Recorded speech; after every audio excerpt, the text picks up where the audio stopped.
بسم اللہ الرحمن الرحیم۔ نہ جانے یہ بیٹی بھی کیا عجیب چیز ہوتی ہے۔ بیٹی جب شادی کے اسٹیج سے سسرال جاتی ہے تب پرائی نہیں لگتی۔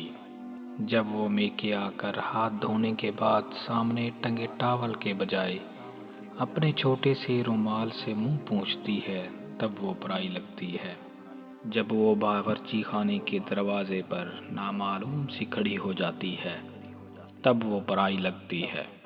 جب وہ پانی کے گلاس کے لیے ادھر ادھر آنکھیں گھماتی ہے تب وہ پرائی لگتی ہے۔ جب وہ پوچھتی ہے واشنگ مشین چلاؤں کیا تب وہ پرائی لگتی ہے۔ جب میز پر کھانا لگنے کے بعد برتن کھول کر نہیں دیکھتی تو تب وہ پرائی لگتی ہے۔ جب پیسے گنتے وقت اپنی نظریں چراتی ہے تب وہ پرائی لگتی ہے۔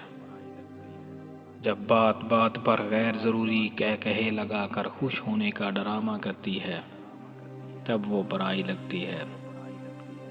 لوٹتے وقت پھر کب آؤ گی کہ جواب میں دیکھو کب آنا ہوتا ہے یہ جواب دیتی ہے تب وہ پرائی لگتی ہے۔ گاڑی میں بیٹھنے کے بعد جب وہ چپکے سے آنکھیں چھپا کر خشک کرنے کی کوشش کرتی ہے تب وہ پرائی سی لگتی ہے۔ نہیں چاہیے حصہ بھیا میرا مائکا سجائے رکھنا، کچھ نہ دینا مجھے بس محبت برقرار رکھنا، ابو کے اس گھر میں میری یاد بسائے رکھنا، بیٹی ہوں ان کے گھر کی یہ اعزاز سجائے رکھنا۔ بیٹی سے ماں کا سفر، بے فکری سے فکر کا سفر، رونے سے خاموش کرانے کا سفر، غصے سے صبر تک کا سفر۔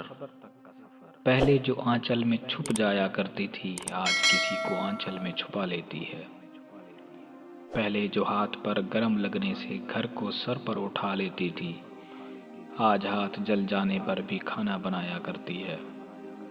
پہلے جو چھوٹی چھوٹی باتوں پر رویا کرتی تھی آج وہ بڑی بڑی باتوں کو ذہن میں چھپایا کرتی ہے۔ پہلے بہن بھائیوں سے لڑا کرتی تھی آج ان سے بات کرنے کو بھی ترس جاتی ہے۔ ماں ماں کہہ کر پورے گھر میں جو کھل کر ہنسا کرتی تھی آج ماں سن کر آہستہ سے مسکرایا کرتی ہے۔ 10 بجے اٹھنے پر بھی جلدی اٹھ جانا ہوتا تھا آج 6 بجے اٹھنے پر بھی لیٹ ہو جایا کرتی ہے۔